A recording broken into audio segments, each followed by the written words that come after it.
Necesito ir hacia la gracia, el amor de Dios, para que entonces yo pueda cambiar. Fuimos diseñados para convivir, para compartir, para estar en armonía unos con otros. Y yo creo que debemos ser sensibles a las necesidades de otros. Cuando nos preocupamos por los demás es. y sentimos amor hacia ellos, lo único que estamos consiguiendo es que nuestra relación con Dios aumente.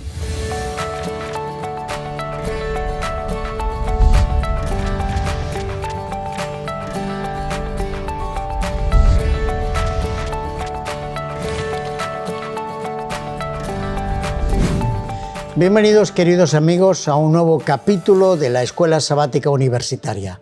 Hoy empezamos la 13ª lección y por lo tanto vamos a terminar este trimestre. Hemos hablado de muchas cosas interesantes, de muchas, pero hoy también. Y no es un resumen, porque hoy vamos a hablar del amor es un cumplimiento, el amor es el cumplimiento de la ley.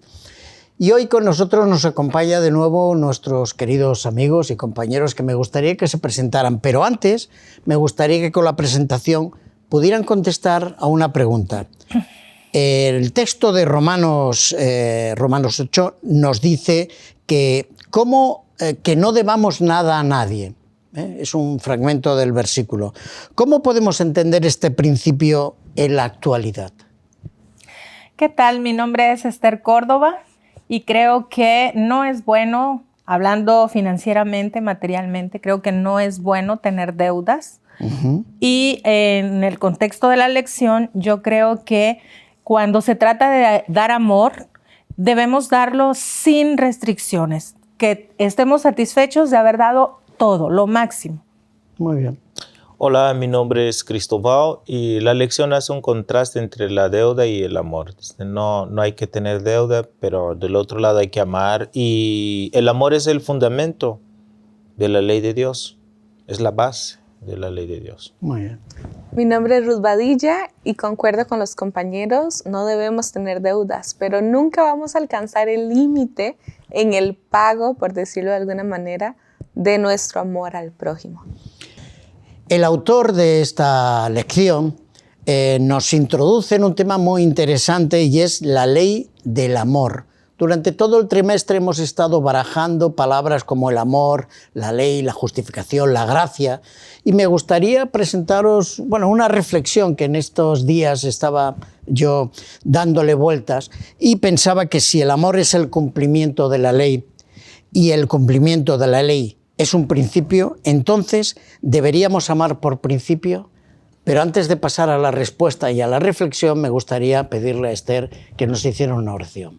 Oramos. Querido Padre que estás en el cielo, muchísimas gracias porque nos has permitido llegar a este momento de nuestro estudio. Por favor, rogamos tu compañía, que lo que hemos de reflexionar, Señor, nos sirva en nuestra vida espiritual, en nuestra vida diaria. Rogamos todo en el nombre de Cristo Jesús. Amén. Amén. ¿Qué os parece esta idea? ¿Deberíamos amar por principio? Antes de contestar la pregunta, siempre que hablamos del amor y la ley, a veces hay algo que algunos nada más se apegan al amor, dejan de parte la ley, pero nosotros a lo largo de este trimestre vemos que son cosas inseparables. Y en Romanos 7, versículo 7 dice la Biblia: ahora bien, ¿acaso sugiero que la ley de Dios es pecaminosa? De manera ninguna. De hecho, fue la ley que me mostró mi pecado. Entonces, nosotros vemos el papel de la ley. Es como un espejo. Cuando uno para delante del espejo para poder ver su rostro, cómo está, pero el espejo en sí no cambia tu belleza. Necesito ir hacia la gracia, el amor de Dios, para que entonces yo pueda cambiar. En ese sentido, yo veo que puede ser que alguien dice que sí, por principio, pero no nos quedamos solo en el principio, va más allá que el principio, vaya hasta el amor, el corazón, o sea, la relación. Porque, como vimos en la lección anteriores, uno de los problemas de los fariseos, de los judíos, fue que se quedaron simplemente en el principio y no llegaron a entender realmente el espíritu de la ley, que es el amor, la base es el amor. Muy bien. Tomando en cuenta la palabra que usaste para hacernos la pregunta, principio, y entrando un poco en el rol que casi siempre tiene el doctor con nosotros de analizar los conceptos, se define principio como el inicio de algo. Sí. O sea, es lo que está adelante de. Y si nosotros consideramos, tomando en cuenta lo que nos decía Cristóbal, la profundidad que tiene el amor, y entonces digo, ok, el amor va a ser lo primero, nos damos cuenta que aquí entra una parte de decisión. Y es parte fundamental, y cuando hablamos de amor va ligado al tema de decidir, y hace sentido todas las lecciones que vimos de libre albedrío, porque al final cuando estamos ante una toma de decisión en la vida, antes de decidir si amamos a Dios o amamos al prójimo o nos amamos a nosotros, es que pongo en primer lugar, y según lo que yo ponga en primer lugar, la ecuación cambia. En este caso sí afecta el producto. Y quiero resaltar lo que dice Deuteronomio 6:5. Dice, amarás a Jehová tu Dios con todo tu corazón, con toda tu alma, con todas tus fuerzas. Dentro de este versículo no hay espacio para otro ámbito de nuestro ser. Es decir, tiene que ser lo número uno. Y me gusta cuando Elena White en sus escritos dice que Dios debe ser lo primero, lo último y lo mejor. Muy bien. El autor también nos recuerda, por si teníamos alguna dificultad, porque a veces tenemos dificultad de discernir entre ley, gracia y fe y amor, nos recuerda que los 10 mandamientos, que sería el principio de todo cristiano, es que los 4 primeros están pensados a Dios. Y los 6 últimos están pensados para nosotros. Pero el Señor, en un momento determinado, en el Nuevo Testamento, en Mateo, nos recuerda que esta ley se puede resumir en 2. ¿Recuerdas, Esther, que 2 aspectos de la ley quedan resumidos esencialmente? Sí, es amar a Dios y amar a nuestro prójimo. Muy bien. Así es. Así es que el Señor nos lo pone tan fácil, por si había alguna duda, que es amarás a Dios sobre todas las cosas y al prójimo como a ti mismo. Y cuando nosotros vemos la ley en esos 2 mandamientos, amar a Dios y amar al prójimo, entonces vamos a comprender lo que dice Romanos 7. El versículo 12 dice, sin embargo, la ley misma es santa y sus mandamientos son santos, rectos y buenos. Muy bien. Así es. Y yo solo quería decir, ¿cómo se resalta la parte relacional de los seres humanos? Fuimos diseñados para convivir, para compartir, para estar en armonía unos con otros. Y qué increíble Dios que en las instrucciones, en ese manual, en esas reglas, hace esa división. Nuestra calidad de relación con Dios y nuestra calidad de relación con el prójimo. Muy bien. Me gusta mucho la palabra que has utilizado, este manual. Yo siempre que pienso en los 10 mandamientos, no lo quiero pensar como una ley que nos somete, que nos prohíbe, que nos dice esto no harás esto, no lo otro, porque en el original no tiene ese sentido. Pero lo que está claro es que los 10 mandamientos no dejan de ser como un manual de funcionamiento. Estamos hablando de un Dios creador que ha creado este universo y nos ha creado a nosotros. ¿Quién mejor que Él para conocernos? ¿Quién mejor que Él para darnos un manual de funcionamiento? Porque el texto bíblico original dice, para que te vayas bien, no desearás a la mujer del prójimo. Para que te vaya bien, no robarás. Y para que te vaya bien, no matarás. Porque si todas estas cosas hicieras, al final tendrás algunos problemas. Es el momento que me gustaría, hablando de los 10 mandamientos, es el momento que me gustaría preguntar en la calle a nuestros jóvenes de la universidad la pregunta siguiente. ¿De qué manera te ayudan los 10 mandamientos en tu vida diaria?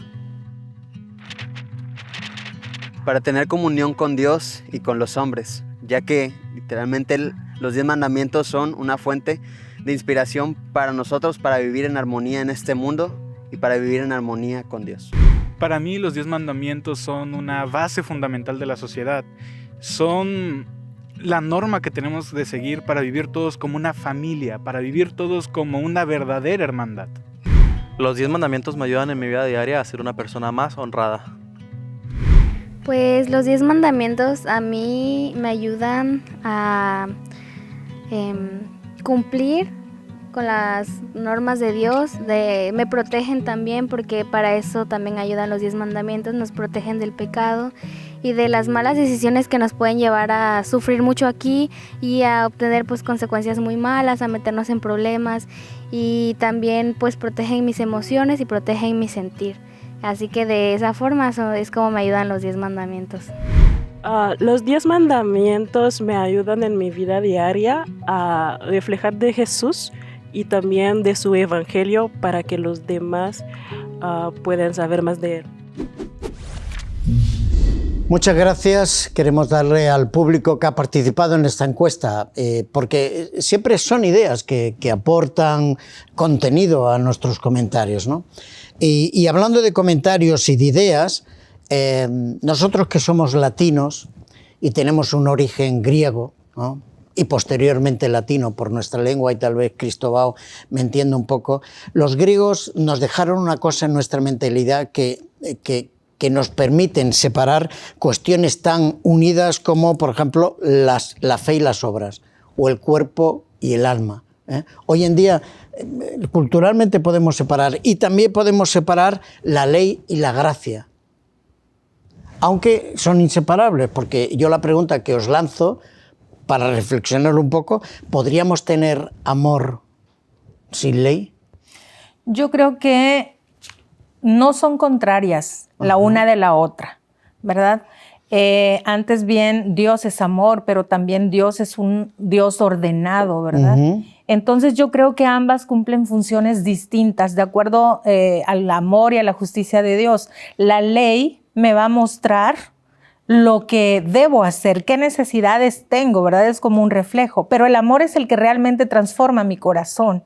Entonces, yo creo que la ley no me salva, pero sí me muestra, me guía. Muy bien. El amor me transforma. Entonces, yo creo que ambas tienen que estar relacionadas. Muy bien.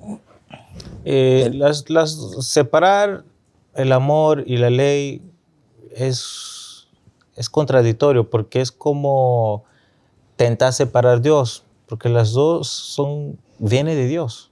O sea, la ley es el carácter de Dios, Dios es amor, entonces desde ahí no se pueden separar.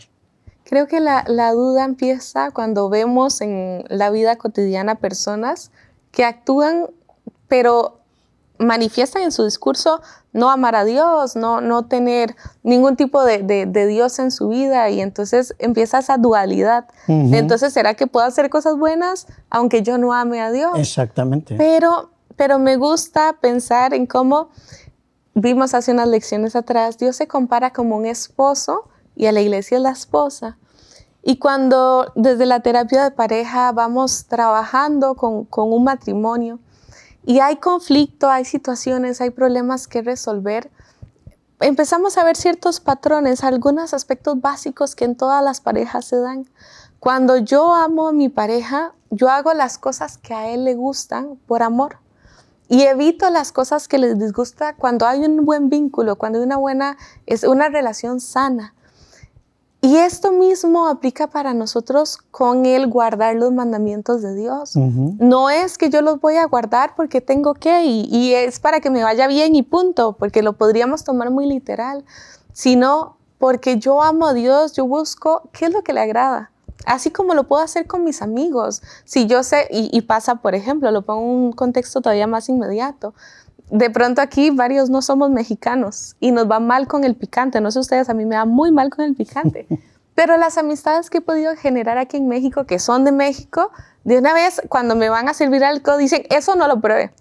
Eso no se lo coma, porque saben que no voy a disfrutar de ese platillo con eso que para de pronto los mexicanos es tan sabroso. Y algunos hasta antes de comernos, y a mí también no me da el picante, y a veces algunos amigos antes de que yo empiece a comer me dicen, espera, voy a probar primero y a medir el nivel de picante para ver si tú puedes o no. Así claro, que, esos son actos de amor. que los hacemos porque la otra persona es importante para nosotros. Lo mismo debe reflejarse en nuestra relación con Dios. No es que yo voy a estar pendiente de que, no voy a codiciar, no, solo para no quedarle mal. No, es porque yo sé que a Dios no le agrada eso. Y cuando entiendo que Dios todas estas normas, toda esta guía la dejó para mi propio bienestar, más bien agradezco que me diga por ahí no, porque no, al final ni siquiera empiezo a escarbar porque no, ya sé que es para mi propio bienestar. De repente hemos escuchado aquí en la universidad el término de el cinturón de seguridad, ¿no? Entonces, viene a mi mente ese término en relación a la ley que Dios nos ha dado. Es por nuestro bien, es una ley pensada en nosotros, por amor a nosotros. Muy bien. Entonces estamos llegando a la conclusión, ¿no? Podríamos decir que no podemos separar el amor y la ley, porque hemos dicho anteriormente que la ley es el reflejo del amor de Dios. Entonces, si actuamos con amor, pero sin ley, es una ley vacía. Yo siento que sí hay un amor, pero hacia nosotros mismos. Sí. Porque hay personas que les gusta de pronto, te voy a dar esto porque necesitas, pero es para que me vean, para que me reconozcan, para que me adulen. También se dan casos, sí. Claro. Y también me gustaría incluir en esta conversación el tema de la gracia, que el autor de la Escuela Sabática también lo propone. O sea, la relación entre la gracia y la ley. Porque es muy diferente este triángulo, amor, ley y gracia. Hemos hablado del amor y la ley, que son inseparables, pero ¿qué me decís de la gracia? Que además es un don de Dios. Sí, la gracia es lo que Jesús ha hecho por nosotros y más, porque hay textos bíblicos, si buscamos en el original, dice que la gracia es la persona de Jesús, o sea, Jesús en sí mismo es la gracia. Entonces, en ese sentido, nadie se salva por guardar los mandamientos o guardar la ley. O por guardar la ley. Nadie se salva por guardar la ley. Utilizar estas tres palabras que tenemos en el triángulo. Si yo empiezo a mirar la gracia como una persona, que es Jesús, entonces entiendo que solo soy salvo por Jesús.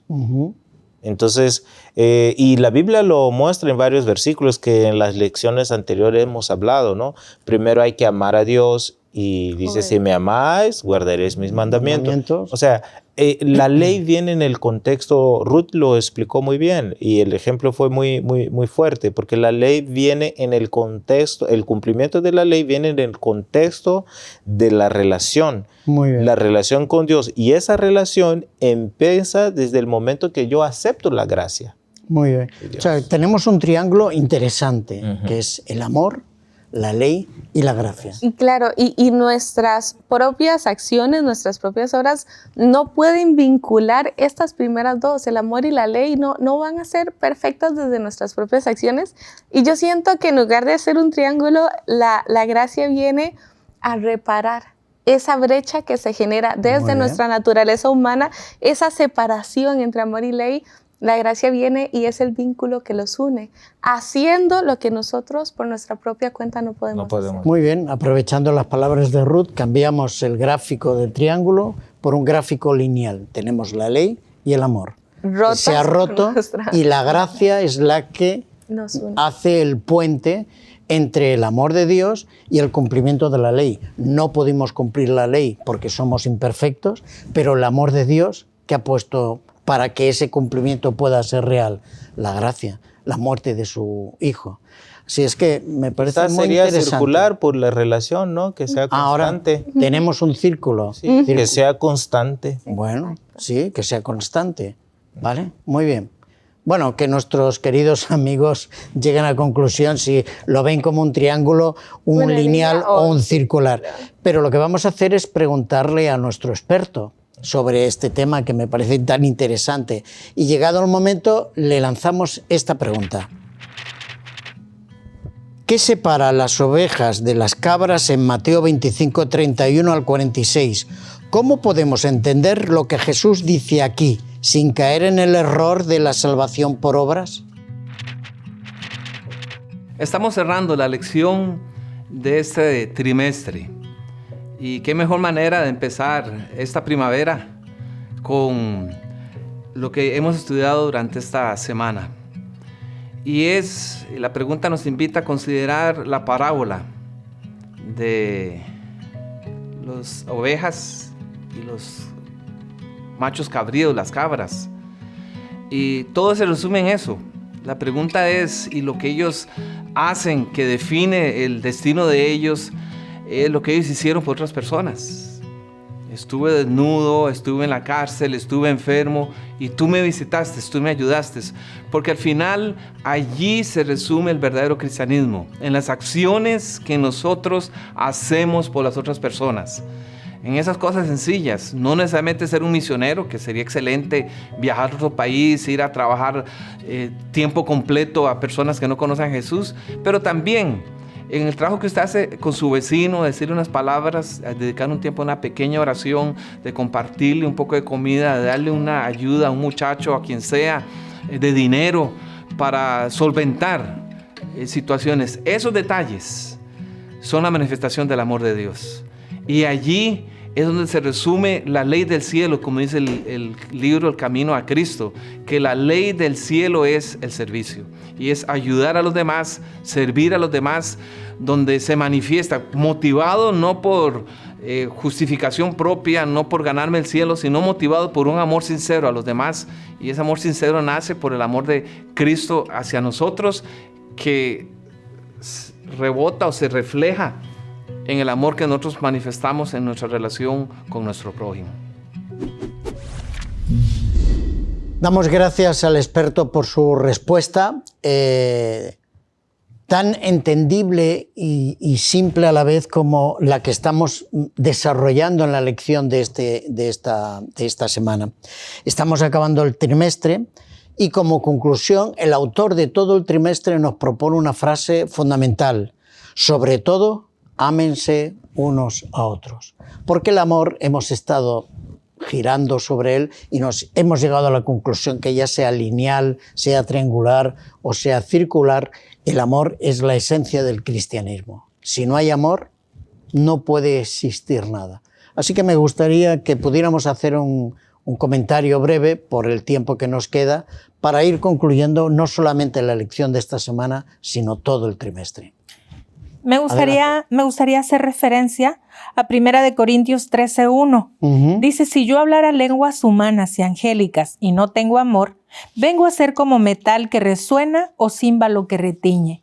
Yo creo que el ejemplo de Dios es claro: amarnos entre nosotros. Y cuando nosotros experimentemos eso, entonces la lección misma menciona que nuestro carácter, ¿verdad? Nosotros mismos vamos a estar preparados para ir al cielo. Y otra cosa más es que se cumpliría la misión de Dios en nosotros, que es que nosotros podamos amar a nuestro prójimo. Así que con eso quiero.